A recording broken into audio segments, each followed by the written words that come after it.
से जो है वो, उसका मतलब ये है कि अगर आप मैरिड हो गए तो भाई साहब आपको री इन्वेंट करना पड़ेगा, ताकि एक्साइटमेंट बना रहे। एक्साइटमेंट बना रहेगा तो एक दूसरे से एक क्या कहना चाहिए, एक क्या कहना चाहिए, लगाव बना रहेगा। लगाव का मतलब ये कि लव भी।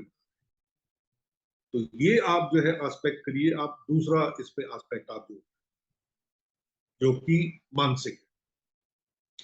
नहीं कौल साहब, मेरा ये कहना है, मैंने तो ये पूछा था कि बच्चों को जो शादी करने से दूर भागते हैं, उन्हें शादी करनी चाहिए या नहीं करनी? वो गलती करते हैं जो शादी नहीं ये तो करते। मैंने आपको शुरू में ही बोला था। देखिए, शुरू में ही मैंने ये बोला था कि बच्चे से आप पूछें कि भाई साहब या भाई बहना, हम्म। आप एडजस्टमेंट करने को तैयार हैं? और ये आप मेरे को अभी हाँ हाँ हाँ हाँ ऐसे करने से नहीं होगा। आपको अंदर मन में टटोलना है कि भैया आप एडजस्ट करने को तैयार हैं। और जब आप एक हफ्ते के बाद, एक घंटे के बाद, 2 महीने के बाद, वट, जब आप अपना मन मंथन कर लें और आप कहो कि हाँ जी मैं एडजस्टमेंट करने को तैयार हूं, तभी आपको शादी करनी चाहिए, नहीं तो आपको शादी नहीं। अच्छा ये बताइए कौल साहब, ये लिव इन रिलेशनशिप को आप कैसा समझते हैं? मेरा मानना ये है कि लिव इन रिलेशनशिप एक गलत ट्रेंड चालू हो गया है। पहले बच्चे, देखिए नहीं एवरीवन, नहीं, आप ये अपना अपना एक मिनट, आप ये अपना ओपिनियन दे रहे हो या आप, ये आपने सुना है लोगों से, तो आप ये मेरे से क्वेश्चन पूछ रहे मैंने किसी से भी सुना हो। मेरा मानना ये है कि देखिए पहले जमाने में sex is a natural requirement, and parents शादी कर देते थे लीगली, लोग एंजॉय करते थे लाइफ को।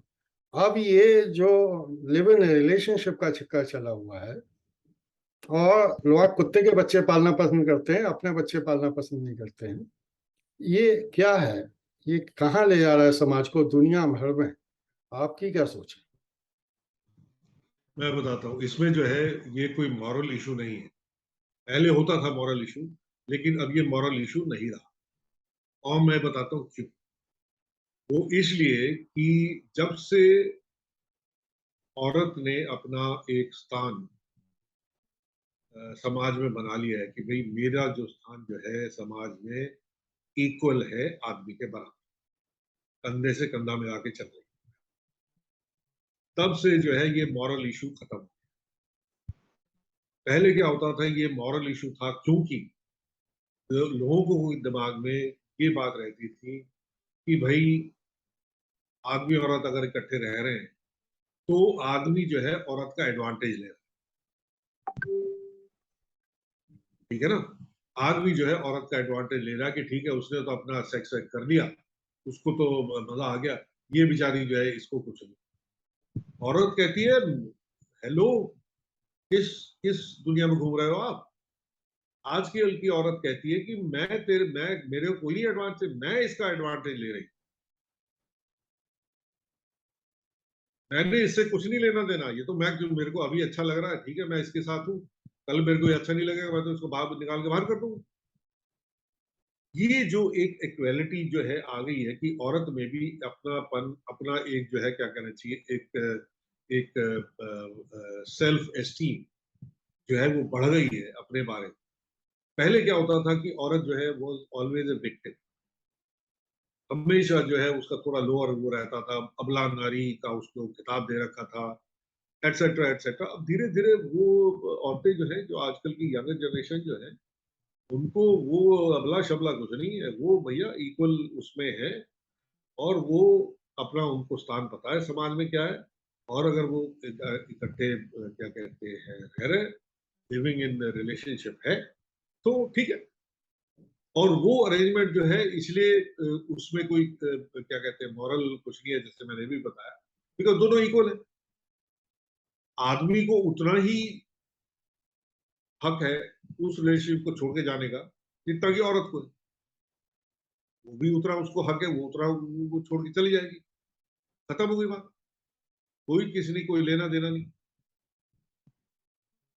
अब उसमें फिर एक जुडिशियल मतलब लॉ का भी एक एस्पेक्ट आ जाता है। खैर चलो उसको फिलहाल छोड़ो, वो बाद में बात करेंगे। लेकिन ये मुद्दे का जो आ गया है, सो ये मॉरल इसका जो है कोई इसकी मॉरल कोई इसमें कोई वैल्यू नहीं रहे। अब आप ये कहेंगे कि ये आपके हिसाब से आपने अपना ओपिनियन बताया कि आपको जो लगता है लिविंग इन रिलेशनशिप जो है वो गलत है। देखिए, मॉरल आपने मॉरल के तरीके से कहा ना कि गलत, लेकिन अगर ये मुद्दा मॉरल है रहेगा ही नहीं, लेट्स से अनदर 10 इयर्स और सो, हम अभी भाई भगवान की दया से हो सकता है अभी 5-7 साल 10 साल शायद जी जाए और हमारे सामने ही ये होगा। आप खुद देख लेंगे कि ये जो है एक पार्ट ऑफ ह्यूमन एवोल्यूशन है कि भाई अगर मैरिज के बाद डिवोर्स होना है तो भैया मैरिज करने की क्या जरूरत है, आप रहो। मैं ये नहीं कह रहा कि भैया लिविंग इन रिलेशनशिप गलत है, जैसे आपका बड़ा स्ट्रांग ओपिनियन है इसके बारे में, मेरा स्ट्रांग ओपिनियन नहीं है। मैं लिविंग इन रिलेशनशिप भी एक्सेप्ट करता हूं, मैं मैरिड लाइफ भी एक्सेप्ट करता हूं। उसके अपने मेरिट्स हैं, उसके अपने मेरिट्स हैं, प्रोवाइडेड कि लॉ जो है वो सेफ गार्ड करे इंटरेस्ट, और उसमें नेचुरली अगर कोई आउट ऑफ वेडलॉक बच्चा हो जाता है, उसका भी जो है क्या कहते हैं इंटरेस्ट जो है वो सेफ गार्ड होना चाहिए। उसके लिए लॉज हैं, तो वो that will be taken care of. तो उसमें मेरी तरफ से दोनों में कोई खराबी नहीं, कौन सा मुझे नहीं। इसमें लेकिन आप उसमें अब आपका ओपिनियन ठीक है बड़ा स्ट्रांग है, आप कहते हैं नहीं जी ये तो गलत हो रहा है, ठीक है, आपका अपना ओपिनियन है, you are entitled to your opinion. But the fact of the matter is कि ह्यूमन एवोल्यूशन जो है वो कभी भी पुरानी जनरेशन के हिसाब से नहीं चला। किसी भी देश में ले लीजिए, किसी किसी सबसे कंजर्वेटिव से कंजर्वेटिव सोसाइटीज में भी आप देख लो, ये जो है कभी भी जो पुरानी जनरेशन के जो नॉर्म्स थे उसके हिसाब से कभी नहीं हुआ। Human evolution has always been much away from the previous generation. नहीं, कौन सा मेरी चिंता थोड़ी सी ये है कि देखिए, पहले जमाने में रॉयल फैमिली होती थी और वो उत्तराधिकारी अपने ढूंढते थे। हमारी सोच ये है कि अब मुसलमान हैं, चार चार दस दस बच्चे करेंगे, और जो इंटेलेक्ट है आप जैसा हम जैसा, वो दो बच्चों तक सीमित थे। आजकल के बच्चे जो हैं, अगर एक भी बच्चा नहीं होगा और आप उससे पहले ही डाइवोर्स ले लेंगे, तो ये फ्यूचर जनरेशन के लिए, वैसे तो ये आजकल गरीब का बच्चा भी और रिक्शे वालों के बच्चे भी काफ़ी इंटेलिजेंट पैदा हो रहे हैं। तो क्या ये डीएनए वगैरह का चक्कर नहीं होता है कि कोई भी आदमी अगर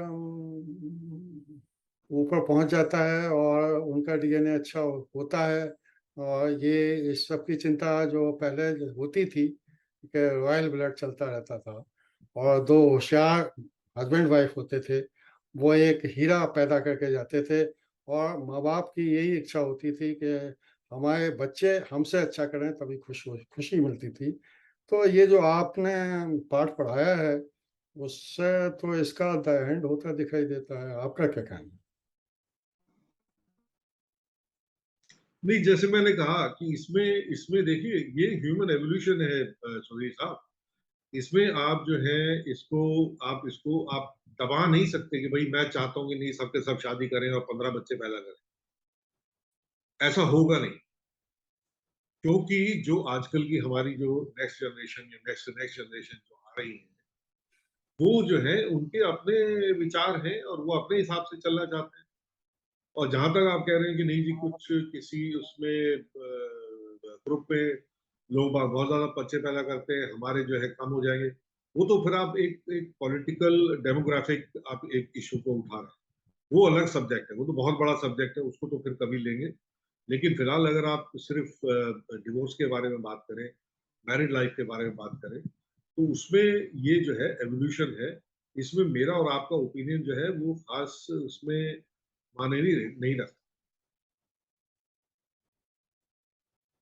तो कौन साहब, मेरा ये कहना है कि बीच बीच में आप कहते थे, कहते भी रहे हैं कि ये आपकी क्वेश्चन है या किसी और का। मेरा मानना ये है कि कुछ क्वेश्चंस इस तरह के हो सकते हैं, हर एक का अपना अनुभव होता है। जैसे कि मैं आपसे सबसे आखिर में यही पूछना चाहूँगा कि आपने काफ़ी मतलब कम से कम 10 साल के गैप के बाद, हैं, you decided to get married again, and this time you are feeling as if uh, you have a very matured relationship than the past one. तो क्या ये बुढ़ापे में अकल अच्छी आती है कि आप कंफर्टेबल हो जाते हैं और यंग एज में ये समझ नहीं होती? क्या सोचते हैं आप इस बारे में? देखिए, ये बहुत पर्टिनेंट क्वेश्चन आपने पूछा। तो मैं उसको पर्सनलाइज़ नहीं करूँगा, मैं आपको उसका एक जनरल, जैसे मैं अभी तक बात कर रहा हूँ, मैं जनरल जवाब यस। मैंने आपको बोला था कि आपको रीइन्वेंट करना पड़ता है, so that you are exciting companion for your partner. वो चाहे औरत हो या आदमी हो, उससे कोई फ़र्क नहीं। होता क्या है कि आफ्टर एन एज, और मैं उसमें कहूँगा let's say around 45 and above, तब जो है उसमें फिर आपको रीइन्वेंट करने की ज़रूरत नहीं होती। फिर लव जो होता है ना, जो एक्साइटमेंट होता है, वो सब जो है कन्वर्ट हो जाता है कंफर्टेबल, एक कंफर्ट लिविंग में एक वो कन्वर्ट हो जाता है कि आप दूसरे जो है एक दूसरे से प्रेडिक्टेबल हैं, और उसमें आपको बड़ा कंफर्ट मिलता है कि हाँ भाई, आप जो है सोचते भी नहीं, आप कह देते हो हाँ भाई, क्या कहते हैं, जो भी आपकी वाइफ का नाम लिया, फलानी फलानी, भाई जरा एक कप चाय पिला दो। और वो भी बगैर सोचे जाके कप का चाय ले आती है आप। और वो भी ऐसे अनजाने में आप कहती है, अरे सुधीर जरा एक गिलास पानी देना। तुम बिना सोचे एक गिलास पानी दे देते हो। इसको कहते हैं कि कंफर्ट लेवल आपका इतना आगे बढ़ गया है, वो लव जो है वो उस कंफर्ट में बदल जाता है कि आप एक दूसरे के लिए प्रेडिक्टेबल हो जाते हैं, फिर उसमें बड़ा कंफर्ट लगता है। उसमें बल्कि इनफैक्ट अगर आपका स्पाउस थोड़ा डिफरेंटली बिहेव करने लगे, तो आपको लगता है अरे इसको क्या हो गया यार, अभी तक तो ये भली चल गई। आपने कई बार बोला होगा कि अपनी वाइफ को, या अपने आप ने सोचा होगा, या आपकी वाइफ ने सोचा होगा, यार अभी तो इसको हर जगह छोड़ के गया था, ये क्या हो गया सडनली जो है, ये तो कुछ डिफरेंट इसका एटीट्यूड हो गया।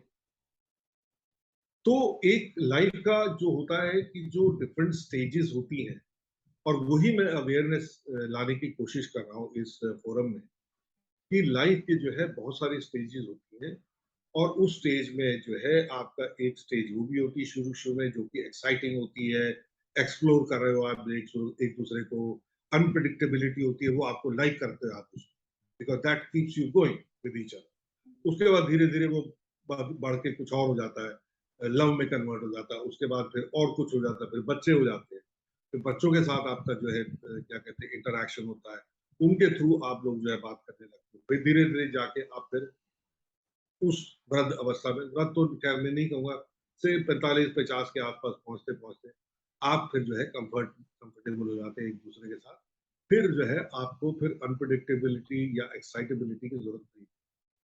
फिर आप एक एक दूसरे उसमें जो है आप निकल जाते हैं। तो मेरा पर्सनल एक्सपीरियंस ये है कि मैंने तो आई वाज़ लकी इनफ कि मैंने एक्साइटिंग पार्ट अपनी पहली मैरिज में भी देखा, और मैंने जो है एक्साइटिंग पार्ट अपनी सेकंड मैरिज में भी देखा, बिकॉज़ नई मैरिज थी, लॉट ऑफ एक्साइटमेंट। हम मैं बाहर रहता था, ये दिल्ली में रहती थी, हम अपना आपस में आते-जाते रहते थे। वो कभी डेनमार्क आती थी, मैं कभी यहाँ आता था। तो ऐसे ही बड़ा हमारा अच्छा चला। उसके बाद जो है अब हम लोग एक कम्फर्ट उसमें आ गए, तो उसमें लगे कोई 5-7 साल, 10 साल जो भी, तो बड़ा अच्छा चला। नहीं, कौल साहब मुझे आपसे ये पूछना है, आप बहुत अच्छी बात बता रहे हैं कि ये जो सोच है समाज की कि भई डाइवोर्सी शादी कर लेते हैं या विडो कोई हो गया, वो क्यों, ये मेरा भी मानना यही है कि लाइफ के लिए अगर आपको कोई अच्छा पार्टनर मिल जाए और किसी डाइवोर्सी को या कि विडो हो गया हो, तो मेरे ख्याल से इसमें कोई बुराई नहीं है और धीरे-धीरे इस चीज़ में अवेकनिंग आनी चाहिए। आपका क्या विचार है? बिल्कुल, मैं बिल्कुल सहमत हूँ आपसे। भई डिवोर्सी हो या विडो हो या विडोवर हो, कोई फ़र्क नहीं पड़ता। कोई फर्क नहीं पड़ा। भाई उसने कोई किसी के डाइवोर्स हुआ इसका मतलब थोड़ी ना कि उसने कोई गुनाह किया, या कोई विडो हो गया तो या कोई विडोवर हो गई, सॉरी विडो हो गई या कोई विडोवर हो गया, इसका मतलब ये थोड़ी ना कि उसने कोई कोई गुनाह कर किया है। ये तो एक सर्कमस्टांस है, लाइफ का एक वो है। तो आप बिल्कुल आप शादी कर सकते हैं, कोई परेशानी, ये तो एक सर्कमस्टांस है, लाइफ का एक वो है। तो आप बिल्कुल आप शादी कर सकते हैं, कोई परेशानी नहीं है। तो सबसे बट अच्छी बात जो तो मेन फैक्टर्स जो हैं, वो वही लागू करेंगे जो कि मैंने पहले कहा था कि आप जो है दोनों परिपक्व होने चाहिए। भैया हमको दूसरे के हिसाब से एडजस्ट करना है और दूसरे को भी सोचना चाहिए कि मुझे इसके हिसाब से एडजस्ट करना है, तभी गाड़ी आगे। चलिए ये आपने बताया और अच्छा लगा। हम चाहेंगे कि इस वीडियो को लोग देखें और एक दूसरी टीम में हम चाहेंगे 4-5 लोगों की हमारी टीम हो और आपने जो उत्तर दिए हैं उन पर वो प्रश्न करें और आप कुछ और डिटेल में जाके बताएं कि किस तरह से आपके या हम जो सीनियर सिटीजन्स के अनुभव का लाभ नेक्स्ट जनरेशन को मिल सकता है। और मेरा तो मानना ये है कि सीनियर सिटीजन्स की ड्यूटी ये है कि किस तरह हम यंगर जनरेशन की मैरिड लाइफ को ब्लिसफुल बनाएं और उसके थंब रूल बताएं, उनके तरीके बताएं और और बॉन्डिंग को स्ट्रॉन्ग करने की कोशिश करें। ये तो एक्चुअली डे वन से ही देखिए होना अभी जो चाहिए है जब ना, अभी अभी सुधीर साहब, अभी ऐसा है कि अभी तो हमने आज जो है हालांकि दो रिकॉर्डिंग्स हुई हैं। इन दो रिकॉर्डिंग्स में हमने जो है अभी बिल्कुल जैसे कहते हैं ना, we have just crash the surface. जो ये मैरिड लाइफ का, डिवोर्स का जो ये मुद्दा है, ये बहुत गहरा है। तो इसमें जो है, इसमें आगे और बात होगी। उसमें जैसे आप खुद कह रहे थे, उसके जो है हम उसको और एक्सपोज करेंगे कि भाई क्या क्या रीजंस हो सकते हैं, उनके क्या क्या सोल्यूशन हो सकते हैं, और उसको कैसे, और अगर हो गया डाइवोर्स तो उसके बाद क्या करना चाहिए, कैसे अपने आप को आप संभाल सकते हो। बच्चे हो गए हैं तो उनको आप कैसे संभालोगे, और इसी तरीके से काफी सारे मुद्दे जो है आगे वो लिए जाएंगे। तो इसी के साथ मैं आपको कहना चाहता हूँ, thank you very much, and thank I you think very it much was a mister great Kaur. Session. We will आपने मीट। बहुत अच्छे अच्छे क्वेश्चंस पूछे, थैंक यू और मेरी सिर्फ यही प्रार्थना है कि शायद मैं अपनी क्षमता के हिसाब से उनका जवाब दे पाया। तो थैंक यू वेरी मच। नहीं, मुझे कौल साहब अभी आपसे और गहराई वाले क्वेश्चन पूछने हैं। You are very capable person. उसका लाभ अभी मुझे जो लगता है कि स्टॉक में वो हम निचोड़ निकल नहीं पाया अभी। और I feel Hungary, I feel बहुत कुछ इस टॉपिक से आगे निकलेगा और हमारे कुछ मित्र और जुड़ेंगे और 4-5 लोगों का जब पैनल होगा और जब वो सुन चुके होंगे आपकी बात, तो we will able to conclude something so that future generation, younger generation कभी हमारी बात सुने तो उन्हें लगे कि हाँ, कुछ पते की बात कही गई थी। थैंक यू वेरी मच ठीक, for all. Okay ji, thank you so much. Okay, okay, so nice. Bye.